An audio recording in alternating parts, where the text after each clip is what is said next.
Hello friends, welcome to my channel quick prep. आज हम देखेंगे भाग 2 नागरिकता, जिसमें 5 से 11 तक के आर्टिकल्स को कवर किए जाते हैं। तो सबसे पहले देखेंगे कि हमारी जो नागरिकता है, भारतीय नागरिकता की प्रकृति क्या है। तो एकल नागरिकता। तो भारत में एकल नागरिकता ही क्यों है? क्योंकि एकल नागरिकता से राष्ट्रीय एकता बनी रहती है, या फिर कह सकते हैं यह राष्ट्रीय एकता का प्रतीक है। यह ब्रिटेन से लिया गया है। यहाँ संघ की नागरिकता होती है।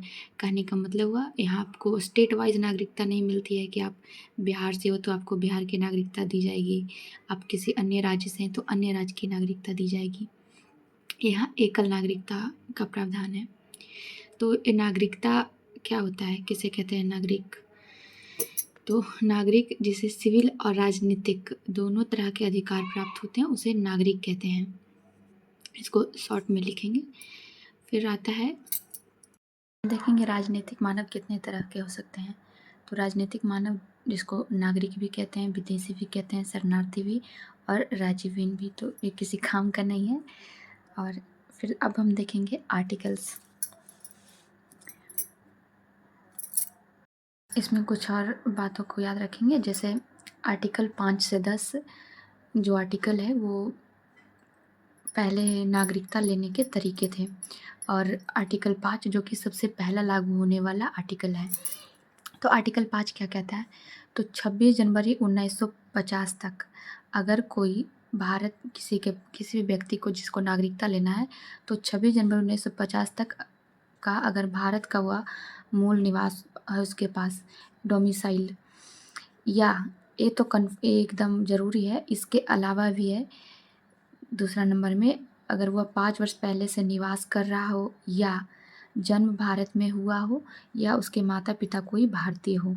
तो यहाँ पे गौर करने की बात यह है कि उसके पास तो ये ज़रूरी होना चाहिए कि उसके पास भारत का मूल निवास हो, और इन 3 में से कोई एक, तो वो भारतीय नागरिक होगा। तो आर्टिकल 5 को इसको शॉर्ट में इस तरह से लिख सकते हैं। फिर अब देखेंगे आर्टिकल 6। तो आर्टिकल 6 कहता है, तो यह आर्टिकल 6 है पाकिस्तान से भारत आने वाले लोगों की नागरिकता के संबंध में प्रावधान। तो जो पाकिस्तान से भारत आए हैं, आर्टिकल 6 उनके लिए है। तो आर्टिकल 6 क्या कहता है कि 19 जुलाई 1948 के अगर कोई पहले आया हो पाकिस्तान से भारत, तो उसकी नागरिकता बनी रहेगी, उसके लिए कुछ भी मतलब एक्स्ट्रा नहीं करना पड़ेगा। तो ये डेट बहुत इम्पॉर्टेंट है, क्योंकि इसी डेट को इसलिए लिया गया क्योंकि इस दिन गवर्नमेंट के द्वारा परमिट जारी किया गया था।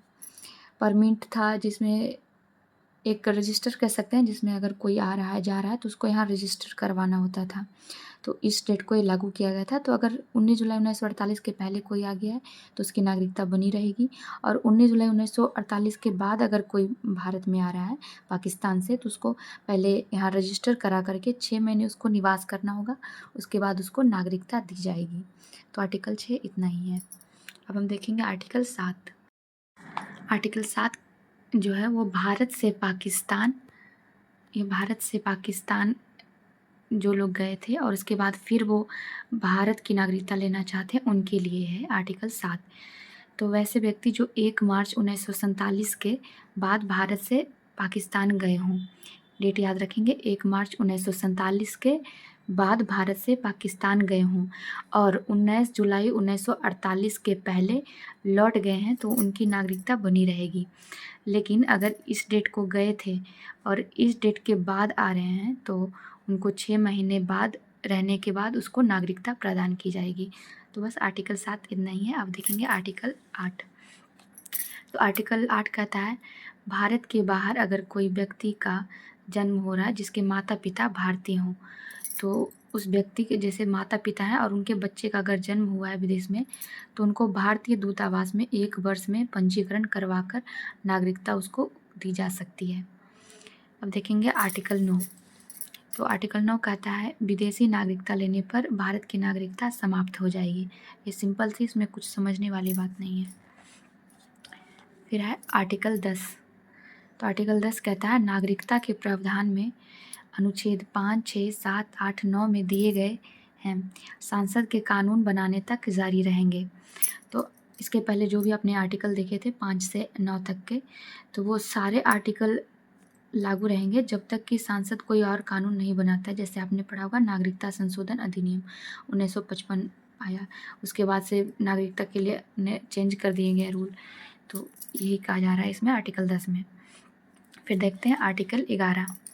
तो आर्टिकल 11 में क्या है, तो आर्टिकल 11 में बस इतना है कि नागरिकता के संबंध में कानून बनाने की शक्ति सिर्फ सांसद में निहित है। कहने का मतलब हुआ कि राज्य सरकार इसमें कोई नियम कानून नहीं बना सकती है। या सांसद के किस मंत्रालय के पास है, तो गृह मंत्रालय के पास है। और इसी शक्ति का प्रयोग करके संसद ने नागरिकता संशोधन अधिनियम 1955 लाया था। उसी के आधार पर ये सब आप संशोधन इतना में 1986, 1992, 2003, 2005, 2015, 2019 में ये सब संशोधन किए गए हैं, जो कि सांसद के द्वारा ही किए गए थे। तो आज के लिए इतना ही, मिलेंगे नेक्स्ट वीडियो में। अगर आपको वीडियोज़ अच्छी लगी हो तो लाइक, शेयर एंड सब्सक्राइब करें। Thank you.